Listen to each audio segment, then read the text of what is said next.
everybody, it's chapel time. Now today's Bible story is about a farmer who's planting a bunch of seeds. So I thought it just made sense that we should do chapel outside. And of course my lovely little puppy here decided she needed to be a helper. So anyways, we have a story today from the Bible that's called the parable of the farmer and the seeds. So a parable is just a fancy word for a story. And Jesus used to always use stories to teach us lessons. So in this story, Jesus is talking about a farmer who planted a whole bunch of seeds. Now, when he was throwing his seeds out, he just kind of scattered them all around. Well, some of them landed on like the road, like a hard ground. Well, then the birdies came and they picked all those little seeds up, and so of course those seeds didn't grow at all. Now, some of the seeds landed in like the grass. So they would start to grow, but then the grass kind of took over and then those seeds died.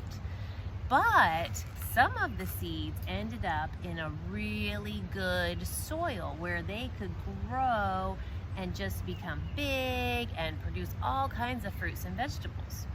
Well, what exactly do you think this means? Well, I'll tell you. Jesus was trying to explain to us how he wants us to be like the good soil. He wants us to always continue to learn about him, to follow his rules, to do what he wants us to do, and then we will grow into the big fruits and vegetables just like the farmer's seeds did. But if you only have Jesus in your heart for a little bit, that's kind of like the seeds that went in the grass. When they first came up, it was because they had Jesus in your heart. But then if you don't keep him there and follow his rules, well, then that's when all the grass and weeds takes over, and then those seeds don't continue to grow. And the ones on the ground that landed on the road, well, the birdies took those, so those never even had a chance because they didn't have Jesus in their heart.